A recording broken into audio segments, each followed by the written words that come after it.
청년의 때 가장 소중한 게 무엇일까? 여러 가지가 있을 수 있겠지만 정말 소중한 거 하나 고르라면 열정, 꿈, 소망, 불타는 야망입니다. 그러나 아무것 가진 거 없을지라도 마음에 불타는 야망, 꿈, 소망이 있다면 그 청년의 미래는 점점 나아지는 삶이 될 것입니다. 솔로몬이 아들을 기르면서 하나님 앞에서 소망을 갖고 비전을 갖고 뜨거운 열망을 갖고 살기를 원했습니다. 저는 오늘 이 시간에 본문을 중심으로 우리가 하나님 앞에서 코람되어 하나님을 기쁘시게 하는 삶을 살 때 어떻게 살아야, 특별히 우리 자녀들이 어떻게 살아야 우리 부모의 기쁨이 될 수 있을까를 함께 나누는 시간이 될 수 있기를 주의 이름으로 축복합니다. 첫째, 참된 비전을 가지셔야 됩니다. 흔들리지 않는 꿈을 꿔야 됩니다. 왜 어리석은 사람들은 난관 앞에 무릎 꿇느냐? 그걸 왜 미련하다고 말하는지 아십니까?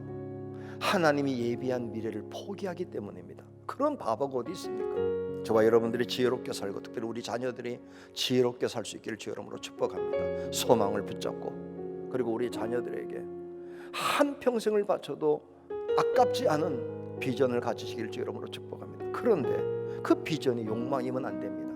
잠언이 이렇게 말합니다. 악인의 마음은 남의 재앙을 원한다. 아니 어떻게 소원이 남이 많은 걸 소원합니까? 그걸 어찌 하나님이 기뻐하시겠습니까? 내 아이가 오늘 꿈을 꾸고 있는데 자기만 살겠다고 남은 죽는 걸 기뻐한다면 되겠습니까? 그건 어리석습니다. 하나님이 막는 일을 자초하기 때문에 그렇습니다. 좋지 않습니다. 비참합니다. 왜냐하면 하나님이 기뻐하지 않는 삶을 살았기 때문입니다. 저와 여러분, 특별히 우리 자녀들이 절대로 욕망에 끌림받는 인생이 되지 않기를 주의 이름으로 축복합니다. 그 대신 어떤 것이 소망이고 비전이고 평생을 바쳐도 아깝지 않은 것일까요? 말씀에 근거한 소망, 약속에 근거한 소망, 하나님의 언약을 바탕으로 한 소망. 우리 인생의 바탕이 뭡니까? 무엇이 나를 든든하게 만드는 반석입니까? 흔들리지 않는 터전입니까? 말씀이 돼야 됩니다. 말씀 듣다가 어느 한순간 내게 주신 말씀이라고 느껴지는 순간 꽉 잡으십시오. 그리고 붙잡고 평생의 소원으로 삼으십시오. 오늘 저와 여러분들이 하나님의 말씀을 붙잡고 살 수 있기를 주의 이름으로 축복합니다. 둘째로, 비전은 성취돼야 됩니다. 신앙의 위대함은 어떤 사람이 보잘것없는 사람이 꿈을 꾸는 사람이 되었다는 게 아니라 꿈꾸는 자의 꿈이 이루어졌다는 게 하나님의 말씀의 축복입니다. 성경은 우리들에게 어떤 꿈을 꾸는지도 가르쳐주지만 그 꿈을 어떻게 이룰 수 있는지도 깨닫게 합니다. 어떻게 이룰까요? 기도입니다. 왜 기도해야 될까요? 낙심과 소망의 본질적인 문제는 영적인 문제이기 때문에 영적으로 풀어야 됩니다. 우리에게 두 가지 음성이 들립니다. 걱정 안 되냐? 이런 소리가 들릴 때, 야, 소망이 있지 않냐? 성령의 음성을 들으시길 주의 이름으로 축복합니다. 어떻게 들을까요? 말씀 읽어보십시오.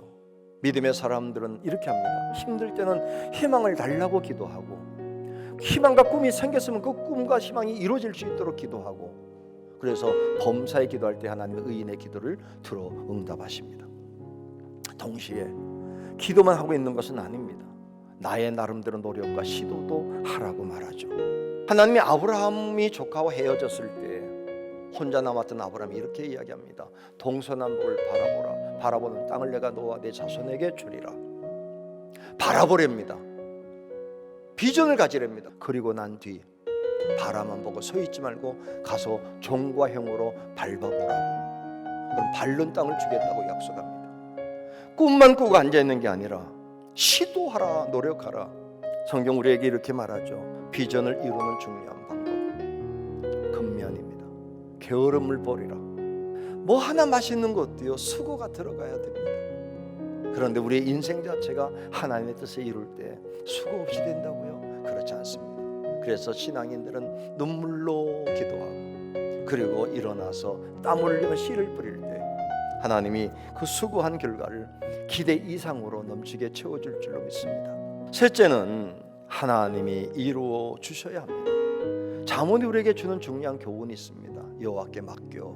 여호와께 맡기라는 게 뭘까? 기도도 했고 노력도 했습니다. 그리고 맡기랍니다. 뭘 맡기라는 겁니까? 응답을 맡기랍니다. 자, 그러면 응답 맡긴다는 게 응답할지 안 할지를 맡기라는 게 아닙니다. 응답하시는 건 분명합니다. 뭘 맡기냐?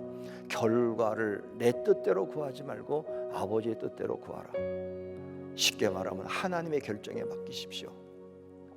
내가 원하는 걸 달라고 기도하는 게 아니라, 기도는 했지만 이렇게 결정하면 예 하고 받아들이라는 말씀이에요. 자, 하나님께 맡기면서 어떻게 하는 게 하나님을 이루는 방법일까요? 잠언과 성경 우리들에게 하나님의 뜻이 완벽하게 이루어지는 가장 좋은 방법을 제시합니다. 너는 말씀대로 살아.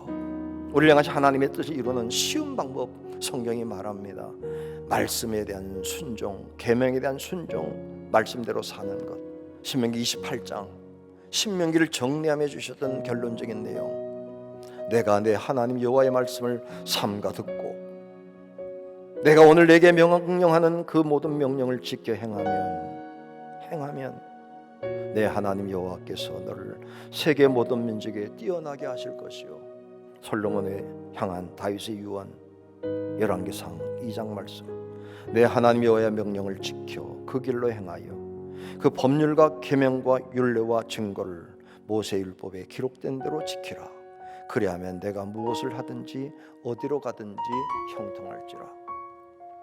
아들에게 왕을 물려주고 큰 나라를 세워가고 아버지 입장에서 어디 가든 무엇하든 형통하면 좋겠는데, 그가 평생 깨달은 것은 말씀대로만 살아가면 하나님이 형통케 할 거다. 언젠가 저와 여러분이 우리의 자녀들에게 마지막 말할 때, 얘들아 하나님 말씀대로 살아라, 하나님이 형통케 하신다는 이 말을 해줄 수 있기를 주 이름으로 축복합니다. 내 아이와 내 자녀가 살아가면서 어떻게 살곤 하십니까? 하나님이 주신 비전을 마음에 품고 그 품을 이룰 때까지 힘차게 달려가되 성령의 능력으로 달려가는 삶을 살았으면 좋겠습니다. 그리고 우리가 비전을 가지고 나갈 때에 이적과 부천의 사람들에게 소망 갖자고, 어떤 일이 있어도 절망할 수 없다고 외치는 그런 복음의 소리가 부강교회를 통해서 전파돼서 인천과 부천의 그리스도의 푸른 계절이 올 수 있기를 주의 이름으로 축복합니다.